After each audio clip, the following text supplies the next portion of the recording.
justicia siempre ha significado un área difícil para el ser humano. Ha intentado establecer acuerdos y códigos de ética para convivir de la mejor manera. El bien y el mal, lo correcto o lo incorrecto, son conceptos que cambian según las consideraciones de la época. ¿Cuáles habrán sido los derechos de los individuos en la antigua Roma? ¿Cuáles eran sus códigos?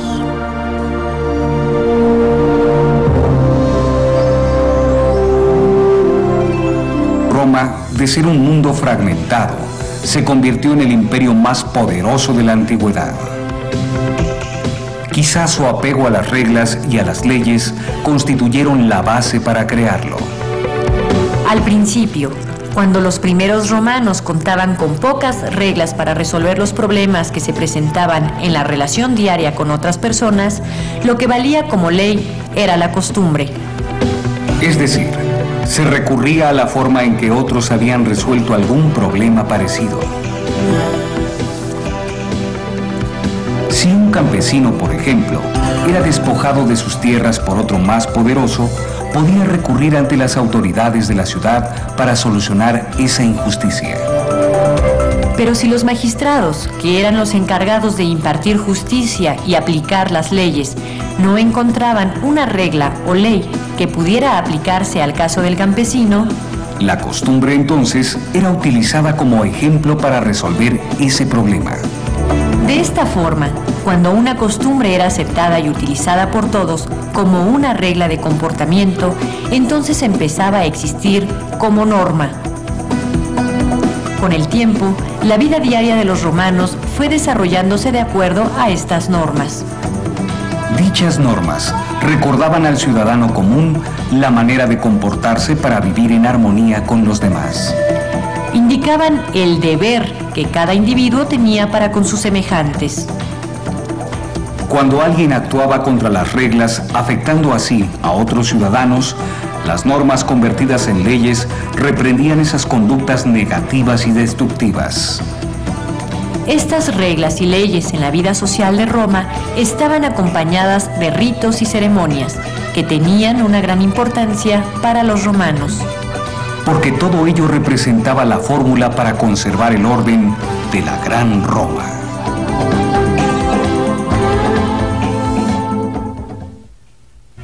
Su dignidad, sus reflexiones políticas y éticas.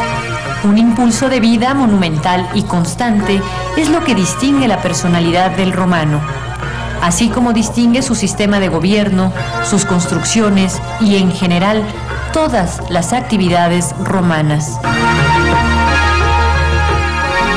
El temperamento romano también se exhibía en festivales que parecían no tener fin.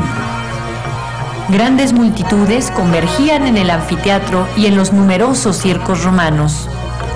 La aglomeración era tal que muchas personas morían aplastadas. Estos espectáculos eran por lo regular organizados por el gobierno, y uno de sus principales objetivos era divertir a los grupos de romanos desocupados e insatisfechos de las leyes.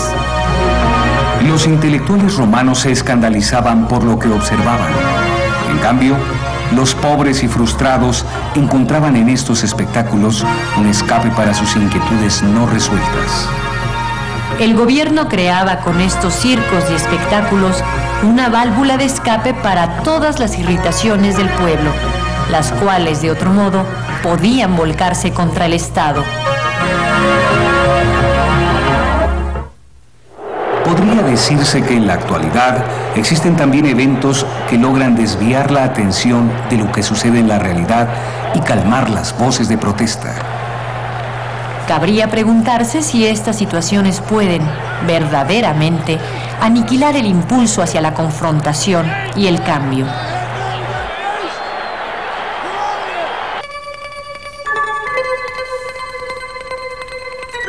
La trayectoria de Roma abarcó un milenio. En ese espacio de tiempo, Roma construyó el mayor imperio jamás visto. Pero el tamaño y la estabilidad del imperio no representan la grandeza de Roma.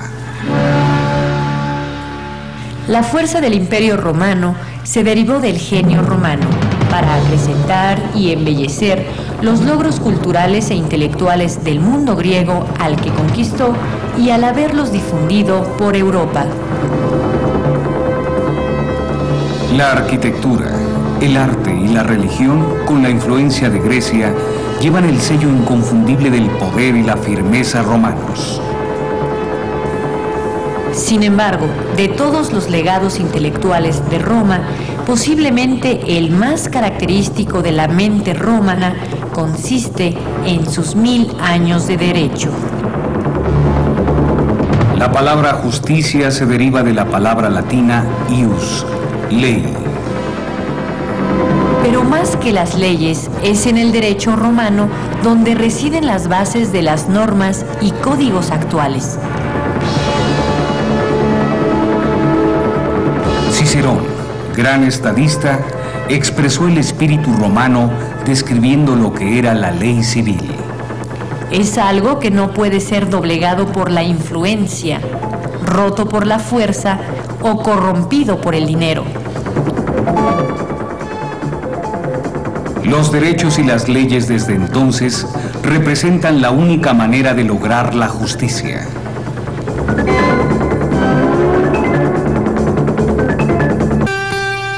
Si retomamos a la cultura helénica, recuerda que la ley griega estaba generalmente basada en algún tipo de consenso y únicamente podía modificarse recurriendo a todos los ciudadanos para su aprobación.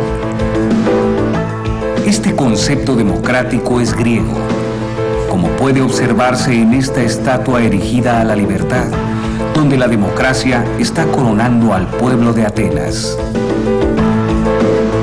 La fe en la ley subrayaba y reforzaba el honor de grupo, el cual conformó la totalidad del desarrollo político de los griegos. A pesar del riesgo de que en la afirmación de sus propios derechos los hombres no tomaran en cuenta los derechos de sus vecinos, la fe griega en la libertad y en los derechos de todos los hombres estaba íntimamente ligada con la existencia de la ley.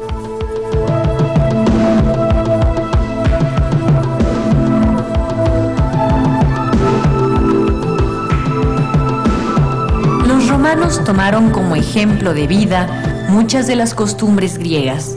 Con el paso del tiempo, fueron perfeccionando estos ejemplos y crearon su propia cultura. El derecho romano se fundaba en 12 tablas, que aunque no existen restos de ellas, se sabe que eran distintas normas escritas sobre láminas metálicas colocadas en sitios estratégicos para que todos pudieran leerlas. Eran sencillamente una serie de disposiciones concretas, referentes a acciones ante los tribunales, leyes, familiares, testamentos, derechos de propiedad y comportamiento público de los ciudadanos. Obviamente estas disposiciones respondían a las circunstancias de aquella época. Entre otras cosas, por ejemplo, prohibían a un romano perjudicar las cosechas de su vecino por medio del uso de hechizos.